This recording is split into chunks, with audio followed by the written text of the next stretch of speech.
अरे भैया, आप इतने सालों बाद यहाँ? हाँ छोटे। आओ बैठो।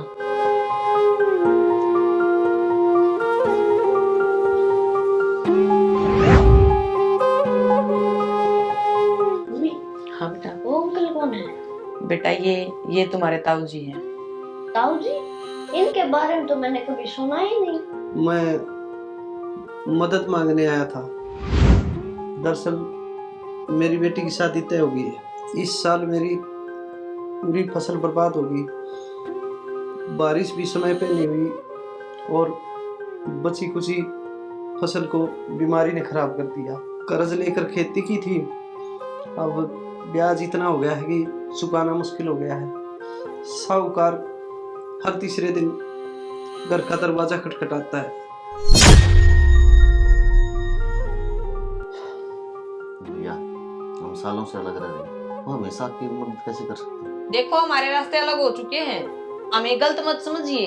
इतने सालों बाद आकर अचानक इतनी बड़ी मदद मांगना हमें सही नहीं लगता।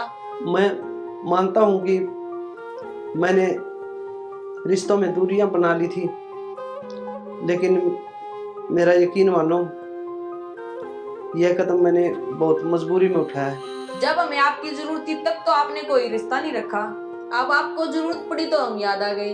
ये कैसा नाता हुआ? पापा, मम्मी, आप तो ये कहते हो कि रिश्ते बहुत जरूरी होते हैं, लेकिन आप अब पीछे क्यों हट रहे हो? बेटा, दुनिया की सच्चाई अलग होती है। सच्चाई? क्या यही सच्चाई है? जब कोई अपना मुसीबत में हो उसको अकेला छोड़ दो। बेटा, हमने भी बहुत संघर्ष किया है, हमें भी सोचना पड़ता है क्या सही है और क्या गलत है। मेरी एक बहन होती और हम गरीब होते तब भी आप यही कहते।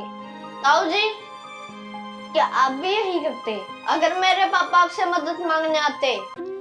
कभी नहीं बेटे, मैं अपने भाई का साथ कभी नहीं छोड़ता, चाहे कुछ भी हो जाता।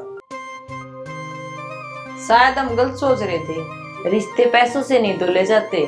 शायद मैं गलत सोच रहा था, परिवार में हिसाब किताब नहीं होता। आप चिंता ना करें, हम अपनी बेटी की शादी अच्छे से करेंगे।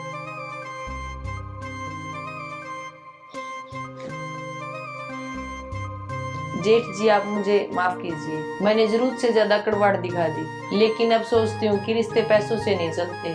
नहीं सुमन, तुमने पहले इनकार किया था और अब दिल से मदद कर रही हो, तो ये भी बहुत बड़ी बात है।